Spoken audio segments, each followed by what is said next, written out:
Hello dear students, in this lecture we are going to learn about a very important topic which is called as the magnetic mirroring. So, this discussion is leading towards the confinement of plasma. So, we are going to understand how we can confine plasma, which is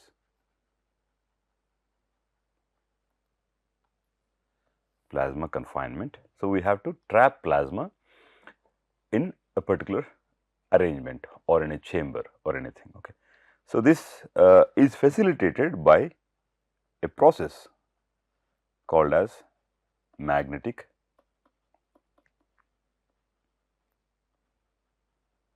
mirroring.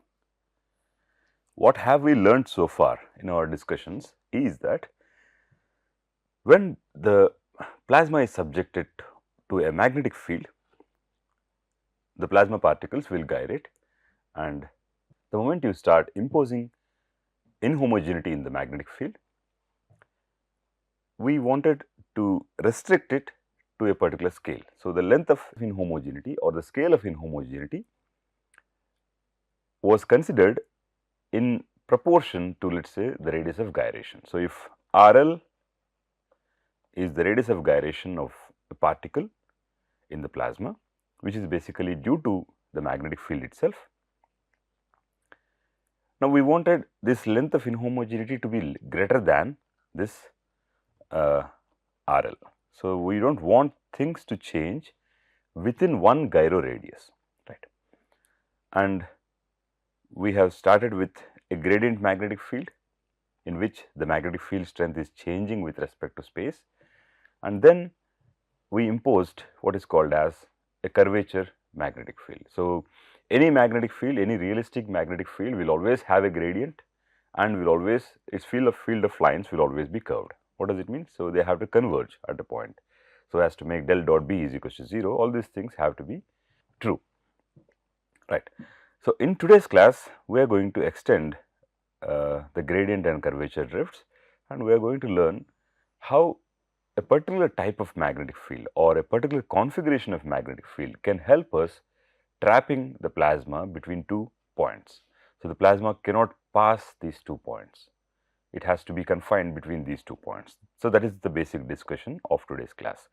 So, if we are familiar with all the earlier classes, if we have to write an equation of motion, we have to write md square x by dt square is equals to sum of forces. So, in this case, if the particle is experiencing only a magnetic field, an isolated magnetic field, it has to be q times v cross p, right. So, in our earlier discussions, we have taken v to be vx, vy, vz, and if I have taken the magnetic field B to be having a component only Bz. So, the force F is V cross B, which is, let us say, if I take I, J, K as the unit vectors, Vx, Vy, Vz, 0, 0, Bz. So, I can write this as, let us say, the components Fx as Vx, Bz minus 0 or Vz, Vz into 0. So, this force will be along I cap and Fy, or it is just Fy, a component of the force. So, it is just a scalar component. Okay. So, if I have indicated the direction, then it makes sense, right. Fy is minus Vx Bz along j cap, and Fz is simply 0.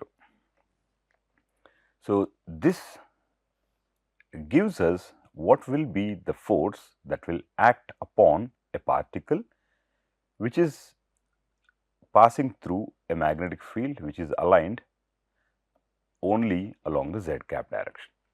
Now, the message that I have to convey here is that In this configuration, the magnetic field is not experiencing any force along the z-axis or the direction of the magnetic field itself. So, if the magnetic field is in this direction, let us say we assume this to be the z direction, this is z cap for example, and there is no gradient in the magnetic field, right. So, this is the magnetic field which is along z cap. Now, as the particle is going, is having a velocity which is along Vx, Vy, Vz. Despite of that, because of this V cross B term, one very important conclusion that we draw here is that there is no force along the z axis. Okay, that is m d square x by dt square is simply along z axis will be simply 0. Right. Now, the reason that I have brought here is that we will derive something which is drastically different, which is going to be drastically different from this Fz is equals to 0, and depending on that we will try to understand what is magnetic mirroring and how magnetic mirroring can help to trap plasma between 2 points. So, what are these 2 points and how plasma is going to be trapped between only these 2 points is going to be the topic of discussion for today's class. Okay. Now, let us try to understand some basic details about the magnetic nature of plasma. Okay. So, let us say so far we have derived what is, so the topic is again magnetic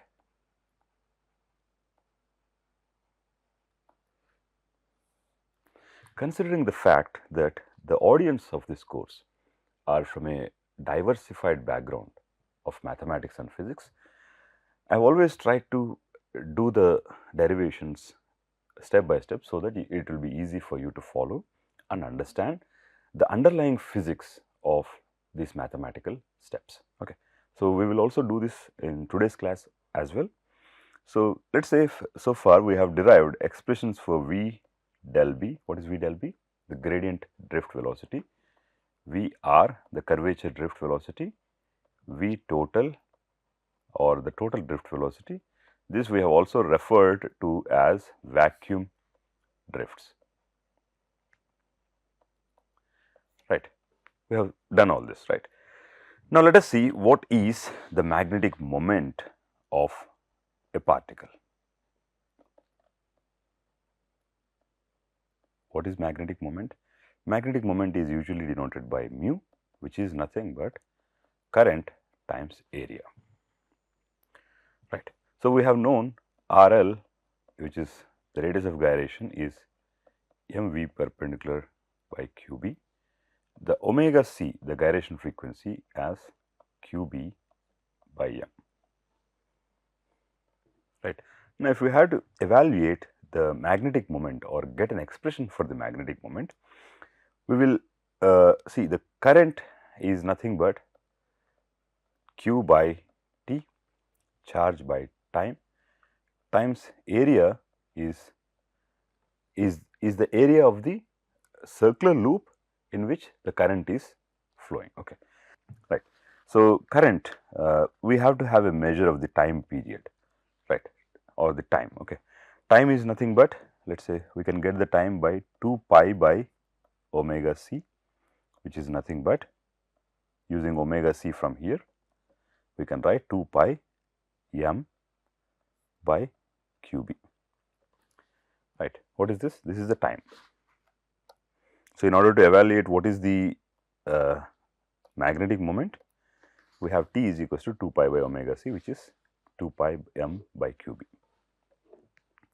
and A is pi RL square, circular loop if the particle is gyrating.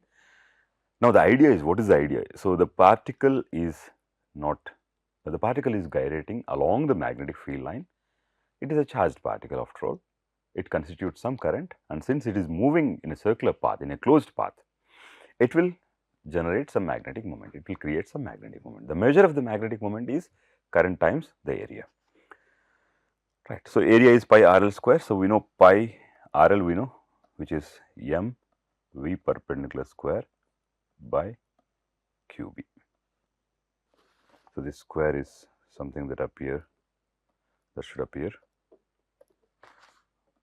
outside, right. So, putting this all together, mu is equals to q square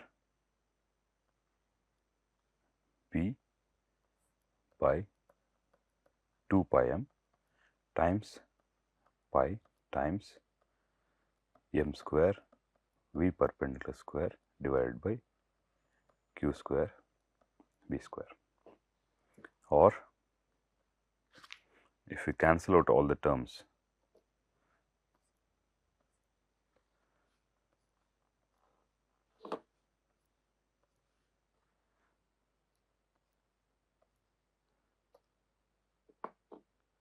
what will be left with is mu is equals to m v perpendicular square by 2b, right. Or we can also write it as kinetic energy by the magnetic field, right. So, the magnetic moment of a particle is equals to m v perpendicular square by 2b. Now, from the earlier discussion, we know that the magnetic moment is always conserved. When we were discussing the particle motion in a magnetic field itself, we realized that if you increase the magnetic field strength, the radius of gyration would go small. So, as a result, the net magnetic moment will always be conserved when the magnetic field is changed. So, this is a known concept where the magnetic moment is always conserved. Now, if you do not want the magnetic field to do any work or to change the energy of the particle, then this needs to be followed all the time. So, magnetic moment has to be conserved. Now, if you see this equation, if the magnetic moment has to be conserved despite the changes in the magnetic field strength, okay, B, what do you expect? The only other variables here are m. So, for a given particle, the mass will not change, mass will remain a constant. So, the only other parameter that you can tweak is the v perpendicular, the perpendicular component of the velocity. So, what is the perpendicular component of velocity? If you take v to be this, so this becomes the parallel component, v parallel, and this becomes the perpendicular component, right. So, ideally we should be able to write v square is v parallel square plus v perpendicular square. So, all this is basic vector algebra. So, if you have studied some +2 level vectors, you should be able to understand what is going on here, right. So, mu is always conserved, the magnetic moment is always conserved. So, under the situation when the magnetic field will change, the only parameter which can compensate the change in magnetic field so as to result in the net magnetic moment to be conserved becomes the perpendicular component of the velocity. Now, but we know that the velocity is not just perpendicular component, rather it is a sum of the vector sum of the perpendicular plus parallel component. So, vector, if you say that when the perpendicular component of velocity is changing, so as to keep the total velocity constant. Why the total velocity should be constant? The energy should be conserved at all times. The parallel components takes the effect or undergoes an opposite change so as to conserve the total velocity. So, something is very clear here. A gyrating particle in a magnetic field generates a magnetic moment. This magnetic moment seems to be dependent on the strength of the magnetic field and on the perpendicular component of the velocity. So, if the magnetic field is increased, the perpendicular component of velocity should decrease so as to keep mu constant, right. And this is the entire reason why magnetic mirroring is actually a reality, or how the magnetic mirror actually works is basically due to this magnetic moment being conserved, right. So, this conservation or this invariance of the magnetic moment is generally called as the first adiabatic invariant. What does it mean? This implies that the magnetic moment mu is always a constant. Okay, so the magnetic moment is conserved only when the magnetic field is not changing within one gyro orbit. This is also very important. So you cannot make a more general case. So you have to confine the magnetic fields inhomogeneity beyond one gyro orbit. So things are not changing as long within the small distance over which one gyration is happening. So things are changing. The magnetic field is of course changing, but it is changing over the scales which are larger than the gyro orbit, right? So if you denote the length of inhomogeneity as capital L, so this has to be much larger than RL. So this is something that we have already learned. We have already many times we have seen the consequences of this, right?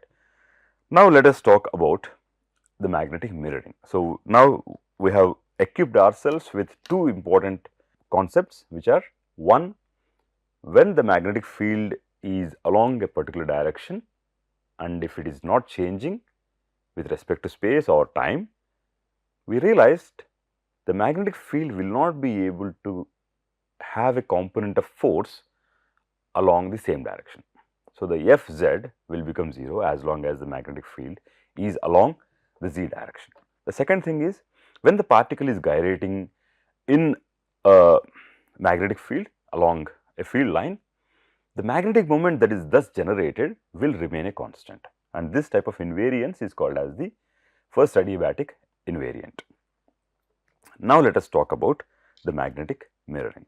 So for the case of magnetic mirroring, we take a special configuration of magnetic field in which the magnetic field lines are converging along a particular direction.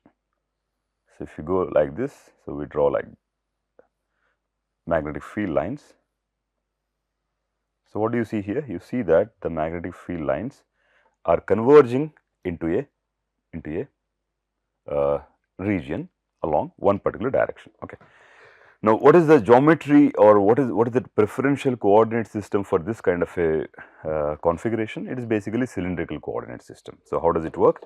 We take, for reference, we take a cylinder, let's say like this. This is for reference to understand the coordinate system that is valid for this type of magnetic field configuration. So this axis becomes the z cap, the z direction, okay, and this is the r, and the increasing magnitude of r from the center of the cylinder denotes the r cap direction, right. So and this angle, so this angle like this angle. So you start from the center at one particular value of r, you go from 0 to 360. This denotes the direction of phi cap, or the let us say the anti-clockwise direction in this point of view is the phi cap. So you have, what are the coordinates? We have r, we have phi, we have z. The unit vectors along these directions are r cap, phi cap, z cap. So I hope you have understood this very clearly. The radius is from the axis of the cylinder towards the outer surface. Z is along the length of the cylinder, and phi cap, or the angle phi, you take a cross section of this, okay, and you see if this is z, if this is the axis and this becomes the radius. And in order to identify any point here, okay, at one particular radius, so what is this? This is the angle phi, okay. So any point can be understood, any point, let us say in this cross section, can be understood by a distinct value of r, the radius, away from the center. And where exactly is the point? The point is at an angle phi with respect to this, let us say, okay. This is true as long as you are talking about cross section of this cylinder. But when you want to identify or name or put a coordinate for any point along the cylinder, then you will, first thing is you have to know where this point, this intersection is going to come, that is going to be the value of z, and then within at that particular value, what is the radius and what is the angle, right. So you need these three coordinates at the same time to be able to identify one point at one point within this cylinder. Okay. Now, this is why do we generally prefer different set of coordinates? We sometimes prefer to work in a coordinate system like something like x, y, z. Sometimes we prefer a coordinate system which is r theta. Sometimes we prefer r theta phi. Sometimes we prefer r phi z. Right? You know all these coordinates. One is the polar coordinates, the Cartesian coordinates, the spherical coordinates, the cylindrical coordinates, all this. Because we choose the coordinate system such that you take a coordinate system such that the physical process or the phenomena is invariant along one direction as such, is invariant along one direction. So, what it facilitates in terms of mathematics is that it will reduce the number of equations. So, some physical parameters, physical quantity will remain conserved along that axis. So, you do not have to worry about it. You can think of the other directions along which the physical quantity is varying. So, this reduction in number of variables or the number of equations is basically facilitated by the choice of coordinate system and the geometry, of course. So, the first answer that should come is depending on the geometry of the system that you are trying to understand, you take a coordinate system which also has that sort of geometry. So, this is the configuration itself is, see, ideally these magnetic field lines are not starting from here, they are starting from somewhere and they are converging into a particular small area. So, the geometry itself is so clear here that you have to take cylindrical coordinate system, right. Now, this is the magnetic field configuration. Now, the magnetic field is going in this direction, right. So, let us say we have the magnetic field along z cap itself. What do we mean? The magnetic field is directed, or the direction of the magnetic field is along z direction. Okay. So, we write, what do we write? We write the magnetic field B is Bz, which is along obviously 0. What does it mean? That means that Br is 0 and B phi is 0. Br is 0, what does it mean? You see here, at any distance r, the magnetic field is constant. And as long as you do not start the bending of magnetic field lines, there is no component of r. So, Br is not existing, it's 0. But when you think, you take this distance r, you measure the magnetic field at this point as something, let us say B1, you go to the same distance at this point, the magnetic field B2 will be different, right. So, that is the basic essence of the geometry of the magnetic field that you have considered, right. Now, B phi is 0, right. Now, Br is, now most importantly we have to say Br, rather than saying Br is 0 itself, let us say Br is axis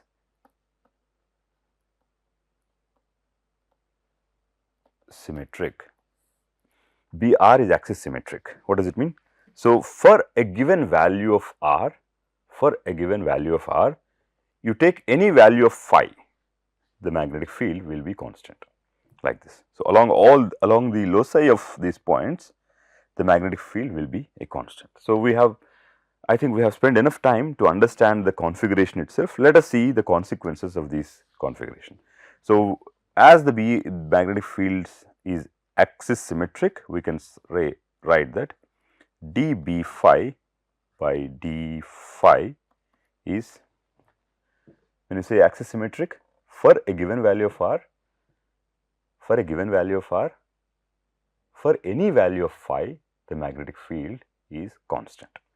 So, it has to be, let us say we have 3 variables at hand, right. So, let us say we write dou B phi by dou phi at a given value of r is equals to constant is, can you make a guess?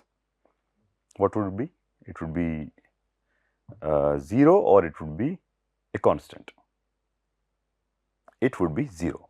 Why? Because the magnetic field at a given value of r for various values of phi is non-zero.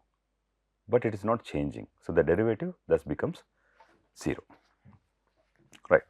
So, this is basically defining all the characteristics of the magnetic field itself. But what happens as you go along z axis, it slightly changes. As you go along z axis, for the same value of r, you will find different magnetic fields. That means dou B, the change in magnetic field at different values of z for the same value of r is non-zero. You see, you have a gradient, right.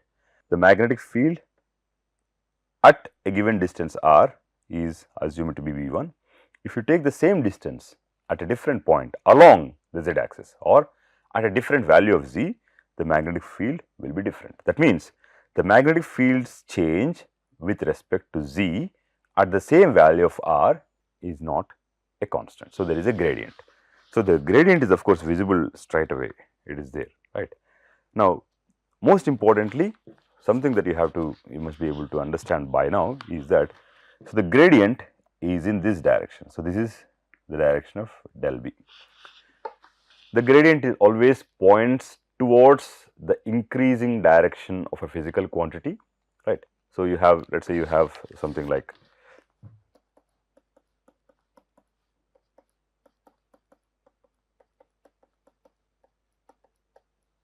so gradient always points in this direction. This is the direction of gradient. That is, by definition it is like that. So, magnetic field is also along z axis and the gradient is also along the same axis. So, now we have a situation in which we have gradient which is parallel to the magnetic field. How is this different? If you ask, you have to go like a couple of lectures before and you will realize that when we were discussing the gradient magnetic field, the particle drift in a gradient magnetic field, it was the magnetic field was perpendicular to the gradient, or the gradient was chosen to be perpendicular to the magnetic field. But now here we have a totally different situation where the magnetic field is in one direction and the gradient is also in the same direction. Okay. Now, having framed all the basic details about the magnetic mirroring and the type of geometry that you require to facilitate magnetic mirroring, we will continue this discussion in the next class so as to see how the magnetic mirroring actually works.